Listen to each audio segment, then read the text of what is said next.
Assalamualaikum warahmatullahi wabarakatuh. Kami dari Kompo 2 akan mempresentasikan hasil kerja kelompok kami. Saya Marisa Lia sebagai moderator. Saya Siti Nurrahma sebagai pemateri pertama.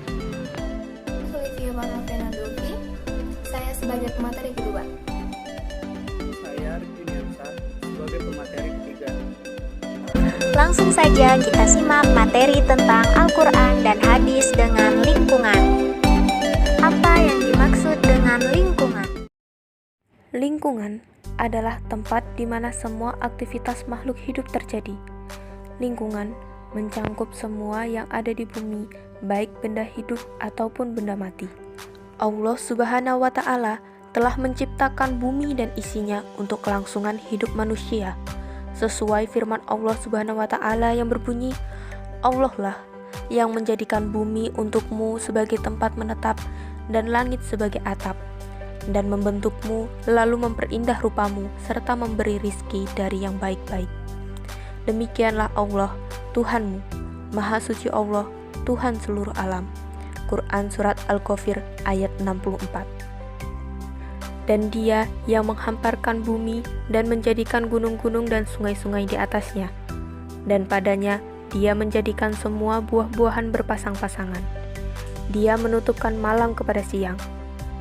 Sungguh, pada yang demikian itu terdapat tanda-tanda kebesaran Allah bagi orang-orang yang berfikir. Quran Surat Ar-Ra'd ayat 3. Dan kami telah menjadikan padanya sumber-sumber kehidupan untuk keperluanmu, dan kami ciptakan pula makhluk-makhluk yang bukan kamu pemberi rizkinya. Quran Surat Al-Hijr ayat 20. Lingkungan merupakan bagian dari integritas kehidupan manusia, sehingga lingkungan harus dipandang sebagai salah satu komponen ekosistem yang memiliki nilai untuk dihormati, dihargai, dan tidak disakiti. Lingkungan memiliki nilai terhadap dirinya sendiri. Integritas ini menyebabkan setiap perilaku manusia dapat berpengaruh terhadap lingkungan di sekitarnya. Perilaku positif dapat menyebabkan lingkungan tetap lestari, sedangkan perilaku negatif dapat menyebabkan lingkungan menjadi rusak. Integritas ini pula yang menyebabkan manusia memiliki tanggung jawab untuk berperilaku baik dengan kehidupan di sekitarnya. Kerusakan alam diakibatkan dari sudut pandang manusia yang antroposentris, memandang bahwa manusia adalah pusat dari alam semesta, sehingga alam dipandang sebagai objek yang dieksploitasi hanya untuk memuaskan keinginan manusia. Hal ini disinggung oleh Allah Subhanahu wa Ta'ala dalam Al-Quran Surat Ar-Rum ayat 41. A'udzubillahi minasyaitonirrajim. Bismillahirrahmanirrahim. Dhaharal fasadu fil barri wal bahri bima kasabat aydin nasi liyuziqahum ba'dal ladzi amilu la'allahum yarji'un. Artinya, telah tampak kerusakan di darat dan di laut disebabkan karena perbuatan tangan manusia. Allah menghendaki agar mereka merasakan sebagian dari akibat perbuatan mereka, agar mereka kembali ke jalan yang benar. Ada beberapa prinsip dalam menjaga dan melestarikan lingkungan. Yang pertama, sikap hormat terhadap alam. Yang kedua, prinsip tanggung jawab. Yang ketiga, solidaritas komunis.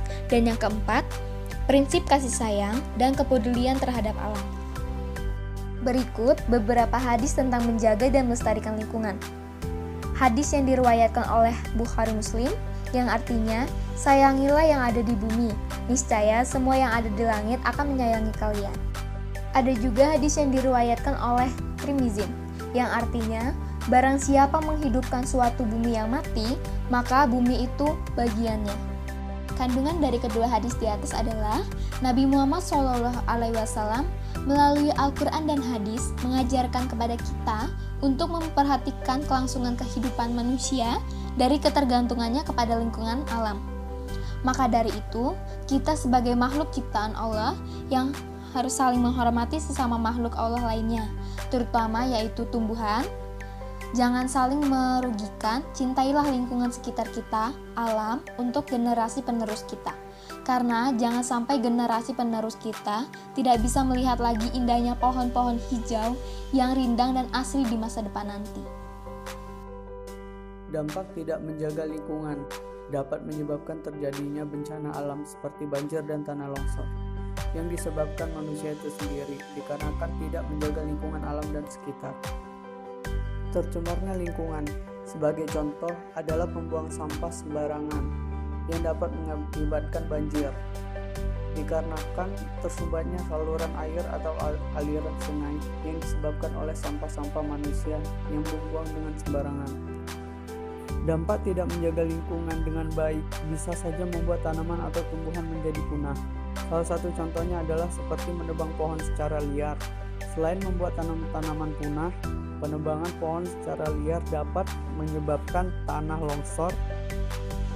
Dampak dari tidak melestarikan lingkungan juga bisa menyebabkan kepunahan kepada hewan, dikarenakan tempat tinggal para hewan menjadi tercemar dan rusak, maka tidak memungkinkan hewan-hewan itu untuk akan hidup di tempat yang sudah rusak. Yang terakhir, dampak tidak menjaga lingkungan ialah bisa memberikan penyakit-penyakit yang disebabkan oleh kuman-kuman atau bakteri-bakteri di lingkungan yang sudah rusak. Baiklah, cukup sekian presentasi dari kelompok kami. Kami akhiri. Wallahul muwaffiq ila aqwamit thoriq. Wassalamualaikum warahmatullahi wabarakatuh.